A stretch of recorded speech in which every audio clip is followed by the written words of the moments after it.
So review of yesterday here. Okay, we were talking about how there's two different kinds of energy two different kinds of thermal energy. In the same way that there are two different kinds of mechanical energy. There is kinetic thermal energy and there is potential thermal energy. Okay, what's different about thermal energy is you can only change one at a time. You can change the kinetic thermal energy or you can change the potential thermal energy, but not both. Okay, in mechanical energy, you can change both at the same time by doing work. So in looking at this heating curve of water here that we were looking at yesterday, okay, we saw that there's places on the graph where even though we're adding energy, the temperature doesn't change. Okay, and those places are where ice melts or water freezes, okay, and where water evaporates or vapor condenses. Okay, those are the two places where we continue to add energy but see no change in temperature. Right? Temperature measures kinetic thermal energy. So anytime the temperature is changing, we're changing how fast the particles of that substance are moving. Right? That's measured by temperature.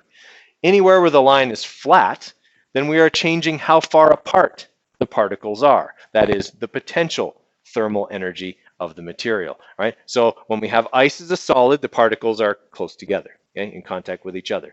When it melts into water, they move far enough apart that they can switch places in adding potential thermal energy, right? Because now it could go back to a solid and release that energy. When we evaporate the water, we take the particles from a fluid form as a liquid to a fluid form as a gas where they're even further apart, okay? And that takes a great deal of energy to vaporize the liquid water into steam. Okay, so what formula can I use to calculate the amount of energy required to change the temperature of liquid water? We used it yesterday. Which formula did we use that had temperature change in it?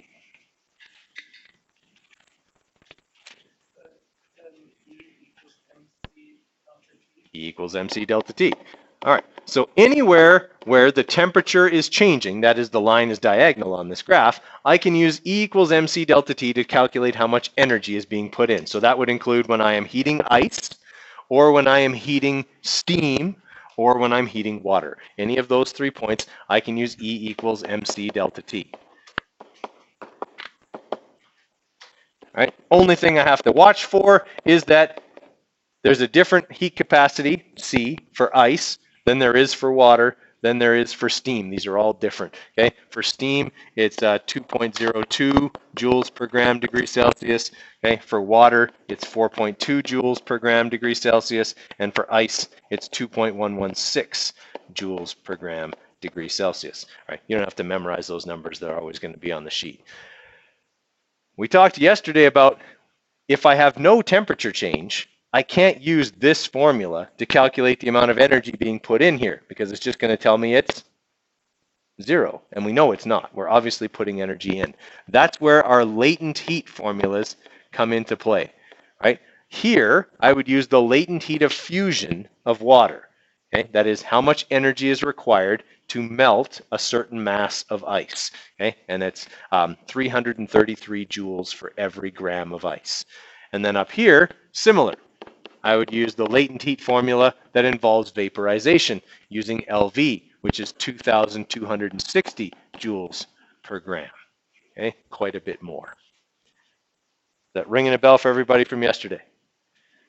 All right. So in the fall, if you're standing next to like a large body of water, a lake or a pond or something like that, you ever notice how if there's steam coming off of it sometimes? Okay, reason for that water is getting ready to freeze. Okay? It is very rapidly losing potential thermal energy to the surrounding air. Okay, so it actually shows up as the air above the water actually being a little warmer than it is everywhere else. So you see this steam there, okay, as the water changes state from liquid to solid. Okay, it has to give off a lot of energy in order to do that.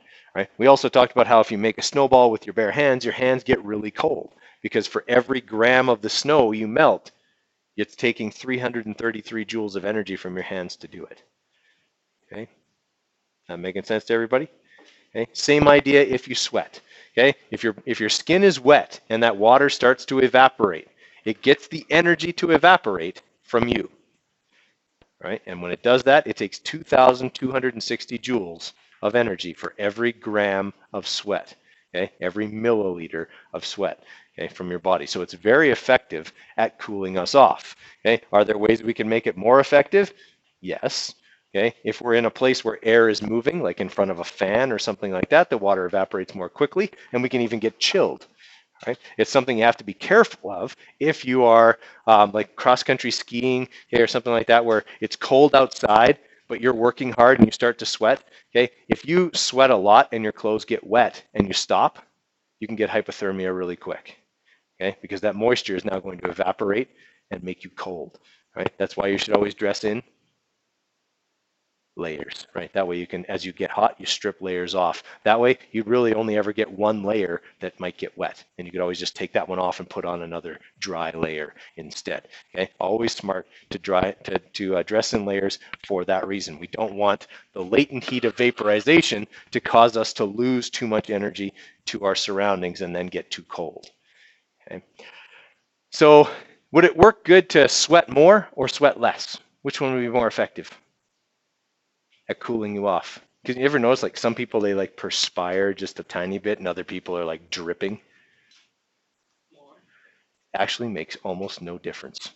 Okay, you need just a small sheen of water on your body in order for sweat to work. Okay, to perspire would mean you'd lose a lot less water. It might be better for like dehydration and sunstroke. Okay, but like if you sweat profusely, you're still going to get that water evaporating. Okay, and I used to play basketball with a guy. He couldn't warm up in his uniform because he would have to wring it out after the warm up. He was just one of those guys that was slimy, okay, during the game. Yeah, it was really hard to set screens on him because he would literally just slide off. Okay, it was really, yeah. Back a few years back, the Oilers had a goaltender named Nikolai Habibulin. Okay, and this guy, he sweat like crazy. Every 10 minutes or so, he'd come back to the bench and get a new blocker and a new catcher. Okay, because they would just be soaked. Right. At the same time, he'd get like 2 new water bottles as well. The guy would lose 10 pounds in a game. Okay? That's why the Oilers were terrible in a shootout. He would always be all cramped up by the time the shootout came along because he lost so much water during the course of the game. Okay? He even had holes drilled in his skates, and they caught it on the crease cam one time. Droplets of water dripping out the bottom of his skates. It's not water, it was just sweat. Okay, like the guy was, yeah, slimy. Okay, but some people sweat a lot more. Doesn't mean that they cool themselves any better than someone who just perspires. You only need a small, thin layer of water on your skin to effectively cool you off. Just everybody's sweat glands work a little bit differently. Okay, men tend to sweat more than women too on average, so it's just a matter of how your sweat glands are constructed, a matter of genetics. Okay. All right, so I'm going to put an example up here, and I want you guys to copy down the example, and then we'll walk through how to solve a latent heat problem.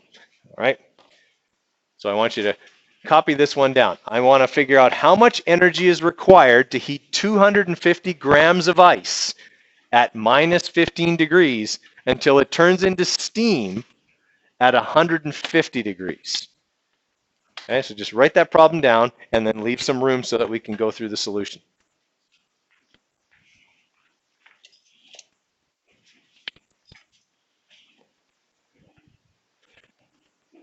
Okay, so first thing, how do I know that this is a heating curve question or a latent heat question versus a heat capacity question like we were working on the other day? How do I know this one's not a heat capacity question? What happens in this that didn't happen in any of your heat capacity questions?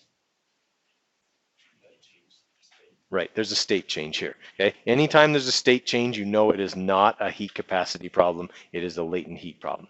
Okay, and ours are always going to deal with water, ice, and steam.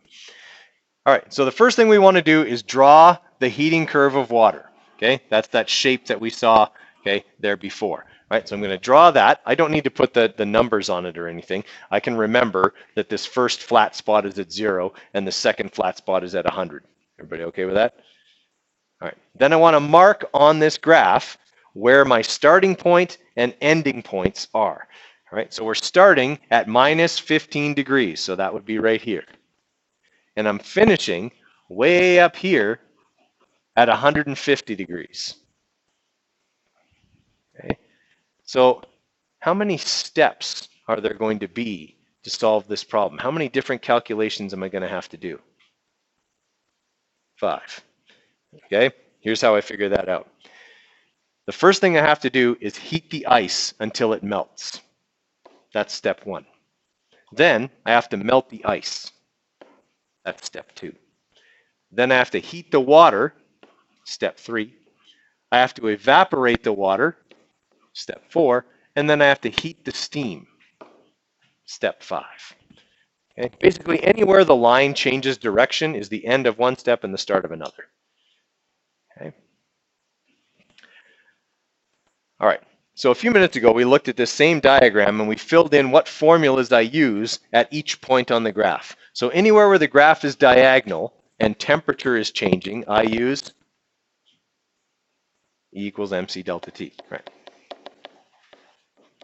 All right, so I'm going to use E equals MC delta T for step 1. I'm going to use E equals MC delta T for step 3. And I'm going to use it again in step 5.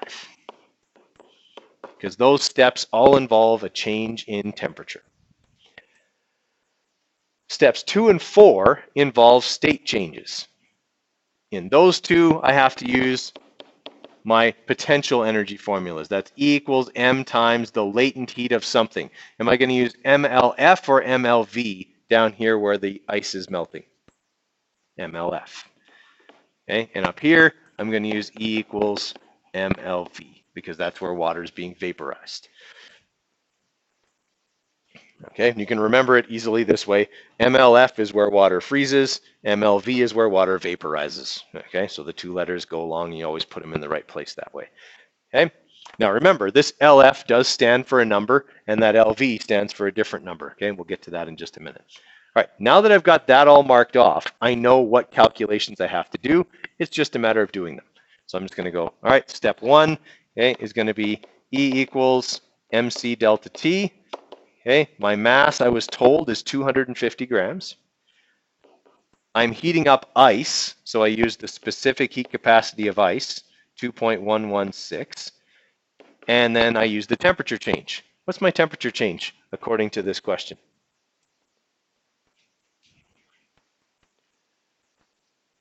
"15 degrees. Remember, it's only ice until it gets to 0. That is the most common mistake I see people make on these kinds of questions. For delta T, they fill in the whole temperature change. Okay, they say it's 165 degrees for this question. Last time I checked, you don't have ice at 150 degrees Celsius. If you did, it certainly wouldn't last very long. Okay, so we only have ice until we get to this point, which is 0. So our temperature change here is 15 degrees. All right, so that's step 1. Okay, for step 2, I have to use E equals MLF. Okay, is my mass still 250? Yes. Will it be 250 for the whole problem? Yes. Okay, 250 grams is the amount of matter that I have. It doesn't matter whether it's a liquid, a solid, or a gas. I have 250 grams of water here. Okay, so 250 times LF, which we said before is 333 joules per gram. All right, so that's step 2.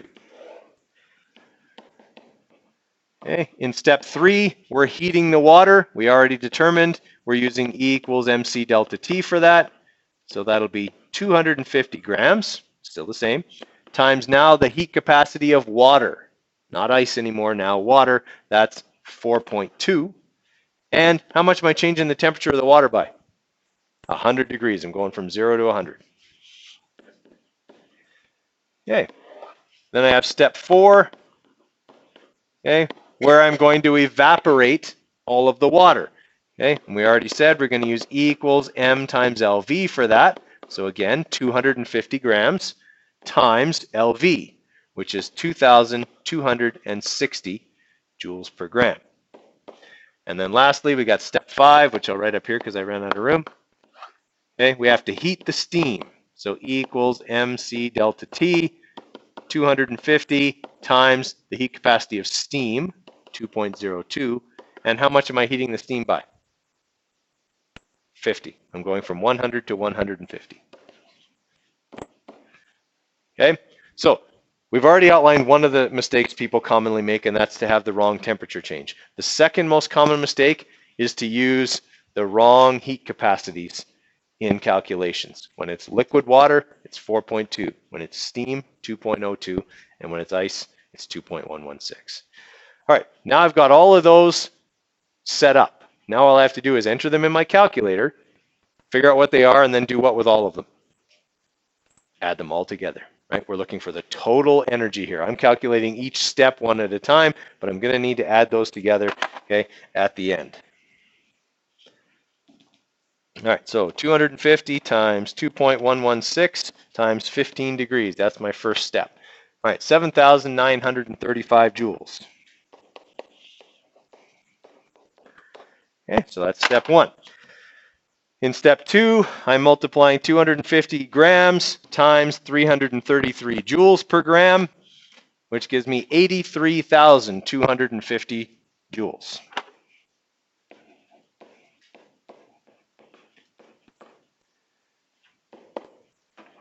Okay, now I have liquid water at 0 degrees Celsius. Now I'm going to heat the water.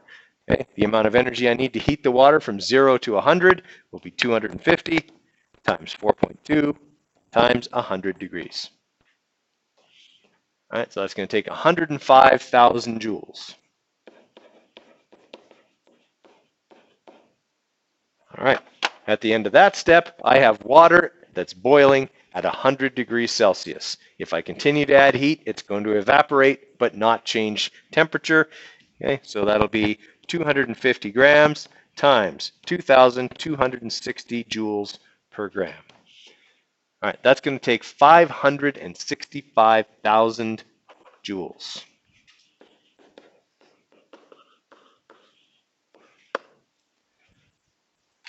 Okay, and then my last step is I now have steam at 100 degrees. All the liquid water is gone. I have all this steam at 100 degrees Celsius. I need to heat it up 250 times 2.02 times 50 degrees. All right, that's going to take 25,250 joules. All right, so the evaporation was the biggest part of this thing, right? It took way more energy than any other by a factor of more than 5. Okay, it took a ton of energy to evaporate the water. So now I take all those numbers and I add them together. So plus 565,000 plus 105,000 plus 83,250 plus 7,935. Okay, so this is going to take 786,435 joules.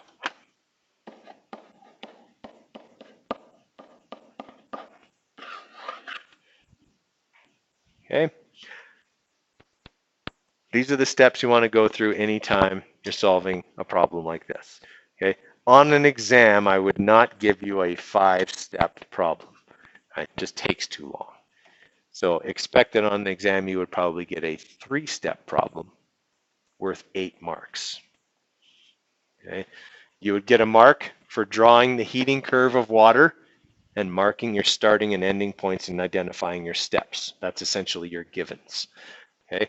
Then you would get 2 marks each for each of the steps. So if there was 3 steps, you'd get a mark for this and a mark for that, a mark for this and a mark for that, mark for this and a mark for that, and then a mark for the final answer for a total of 8. Okay. Everybody with me on that? All right. They all work the same. Identify the start and end, figure out what your steps are going to be, do the calculations, add them together, you're done. Okay? There's really nothing to really think about or overanalyze. It's just a matter of remember how to do the calculations. You don't even have to manipulate anything. The formulas are all set up. All you have to do is put the right numbers in them. Okay? So these should be pretty easy in terms of getting your full marks. Anybody need that one anymore? Yeah. All right, so based on the stuff we've talked about, I want you guys to write some answers for these questions here. We've kind of talked about a few of them, but I'd like some complete sentence / paragraph answers, okay, for 1 through 4, and then we'll look at the calculations for 5, 6, 7, and after that. Okay, so for right now, some kind of short answer questions. Okay, 1 through 4. I'll give you about 10 minutes, maybe a little bit more than that, to answer those ones. Then we'll go through them together. All right, so we put ice cubes in a drink or in a cooler or anything that we want to keep cold. Okay, not just because ice is cold, because the ice isn't going to stay, really, really cold. It's going to very quickly get to what temperature? Like if I throw ice into a drink, the drink is a liquid. Once I throw the ice in there, the ice is very quickly going to reach 0 degrees. So how does it keep the drink at that temperature? What's it doing? It's draining the energy. Okay, which kind? A heat energy. Like the heat's going into the ice cubes because it's colder and like losing its energy, which means it turns cold. Okay, you're on the right track. First, we have the second law of thermodynamics going on. The ice is just colder than the drink, so energy naturally flows to the ice. But then, once they reach kind of an equilibrium point, they're both at around 0. Okay, that second law doesn't really work in terms of temperature difference. But remember, the ice is now at its melting point. Does it take a lot of energy to melt the ice? So it can absorb a lot of energy. It essentially keeps the drink cold. First, it gets it cold, and then it can keep it there. Okay, as the drink tries to warm up, energy goes from the drink into the ice, melting the ice. And remember, for every gram of ice I throw in there, I can absorb 333 joules of heat energy. Right? So the more ice I have in there, the longer, that the drink can stay cold. Now, of course, there is a trade-off. Once all the ice is melted, my drink is watered down. Okay, it's going to be quite diluted because there'll be more water in it, but hopefully you drink it before that happens. Okay, everybody follow there? So ice does a better job of keeping water cold than water at 0 degrees would. Okay, because if I just pour water at 0 degrees, I've just diluted my drink and that's it. It can't absorb any more energy, okay, like the ice can. The ice can stay at 0, continue to melt, and continue to absorb energy. All right, when we sweat, okay, we talked about this already, you get that thin layer of perspiration on your skin, and in order for it to evaporate, it's going to take energy from you to do it. That's why if we're working out, we're getting hot, we get flushed. Okay, you ever notice how your skin kind of turns a little bit darker, you blush a little bit, okay? That's the capillaries near the surface of your skin, okay, open, and blood is allowed to flow into the capillaries that are right near the surface, okay? So you get red, okay, and then the heat, the hot blood that needs to be cooled is right there at the surface where the sweat is, and the sweat can take energy from that blood, making the blood cooler, making us feel better, because as the sweat evaporates, it cools the blood. All right, and anyone ever had a cold sweat? Okay, like a cold sweat just feels nasty, okay, because it's not doing anything. Your body's just perspiring because it's nervous, okay, but it's not helping you to cool your body. It is in the end still cooling your body, but you don't really want to be cooled, and you just get this kind of weird feeling. Okay, that's where that cold sweat comes from. All right, lots of farmers who grow fruit in more northerly areas will spray their crops with water right before a frost. Okay, why would that be a good idea? If there's a thin layer of water on the outside of the fruit and it drops below 0, what'll happen to the thin layer of water? Right.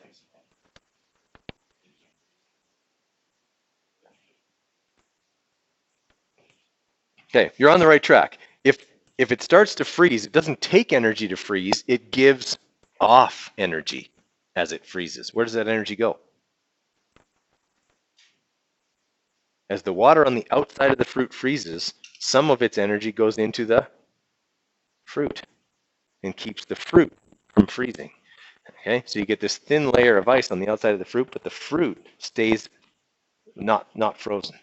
Okay, because it's got this thin layer that's kind of sacrificed on the outside. Just, yeah. All right, and we talked about this one already as well. Okay, if I have a food cooler and I want to keep the stuff in it cold, I don't pour cold water in there. Okay, because I mean, even if I had water at 0 degrees Celsius, it can't absorb a lot more energy. It's just going to warm up. Whereas if I throw ice in there, first the ice has to warm to 0, and then There's all that energy it can absorb because it still needs to change state. All right, so it has less energy than water does. As a result, it can absorb more heat before it starts to change temperature again. Okay, and that will keep my food cold better. Right, it's lower on the heating curve, so it has the ability to absorb more heat before warming up. All right. 5, 6, 7, and the rest of them are all problem-solving type questions that involve using the heating curve of water. All right. So if we're looking at number 5, okay, so if we just draw like a quick heating curve here, all right, where does number 5 start off on this? Okay, how much heat is given off when water at 0, so this is where water at 0 is, freezes into ice at 0. Where's that? Here. Okay, so how many steps is this? Just one step. Okay, I just need to figure out how much energy is lost by the water when it freezes. What formula do I use on this part of the graph? E equals MLF, right? This is where the water freezes. Okay, there's no temperature change here. I can't use MC delta T. Okay, so this is an E equals MLF question. I just punch in the numbers. Right, I got 2 kilograms of water. That's 2,000 grams. Don't forget to do the conversion. Okay, times 333 joules per gram. Okay, remember that your units are in joules per gram or joules per gram degree Celsius, so your mass needs to be in grams as well. All right, when I do that, I should get 666,000 joules. Okay. All right, you guys try 6, 7, 8. No, just try 6, 7, and 8 for now. Actually, I can get 9 on there too. Okay, try 6, 7, 8, and 9 for now, right? And then we'll go through them in a little bit here, kind of one at a time as we go along. All right, so they're all heating curve questions. Make sure on each one, okay, that you draw the heating curve and identify what steps you need to do. Here. Okay, so for number 9, we're calculating the amount of heat required to vaporize 4 kilograms of water that's at 80 degrees Celsius. If I draw my quick diagram here, 80 degrees Celsius would be about here, and I'm heating it, I'm just needing to vaporize it. So I only need to go to here, all right? That means I only have 2 steps, right? First I have to heat the water to 100 degrees, and then I have to vaporize it. Those are the only 2 steps involved, okay? So step 1 will be E equals MC delta T, heating the water to 100 degrees. So that'll be 4,000 grams times 4.2 joules per gram degree Celsius, so the specific heat of water, times 20 degrees. I only have to heat it that far. Okay, and then step 2 will be the vaporizing of the water. So that'll be E equals MLV, 4,000 grams times 2,260. Okay, when I do those 2 calculations, so 4,000 times 4.2 times 20 degrees. So we're looking at 336,000 there, okay, plus what I get for step 2, which will be 4,000 times 2,260. Right, so I should get 9,376,000 joules. All right, everybody all right with that one? Okay, how many people have done number 10? Okay, are we stuck on 10? Do we need to go over that one, or we just need more time? A little more time? Okay, I'll give you a little bit more time, then we'll go through number 10. Okay, let's have a look at number 10. All right, so again, our first step is to draw just a quick small diagram of the heating curve of water. Our starting point is at 130 degrees Celsius, and we're cooling down to 30 degrees Celsius. All right, so that means first I have to cool the steam down to where it will condense. That'll be step 1. Then I have to condense the steam. That'll be step 2. And then I have to cool the resulting water for step 3. Okay, so for step 1, since I'm changing the temperature of something, that'll mean using E equals MC delta T. Okay, and in this case, that's going to be 150 grams times the heat capacity of steam, 2.02, okay, times the amount I'm changing the temperature by from 130 to 30, so 30 degrees Celsius. Okay, then in step 2, I'm condensing that steam back down into water, so that'll be E equals MLV. All right, and that will be, again, 150 grams, that part doesn't change, times the latent heat of vaporization for water, 2,260. And then in the last step, I'm cooling the now condensed water from 100 down to 30. Okay, so that'll be a temperature change calculation of E equals mc delta T, 150 grams times now water, so 4.2, times 70 degrees, because I'm cooling it from 100 to 30. Everybody follow on that? Okay. So most common mistake on a question like this would be to put in that the temperature change is 100, okay, when in fact it's not, okay. So when we plug in our numbers here, right, we're going to have 150 times 2.02 times 30, right, that's our first one, and then we're going to add to that 150 times 2,260, so that's the energy in the condensing. And then we have to add to that the energy lost while it cools from 100 to 30. So 150 times 4.2 times 70 degrees. All right, so we have 392,190 joules. Okay, are these starting to make some sense? Okay, the nice thing is you don't have to manipulate any equations. You just have to figure out which ones to use and plug in the numbers. All right, so expect that you'll get one of these on your unit exam next week. Okay, probably a 3-step one similar to that one. All right, if you haven't done number 11, finish up with number 11.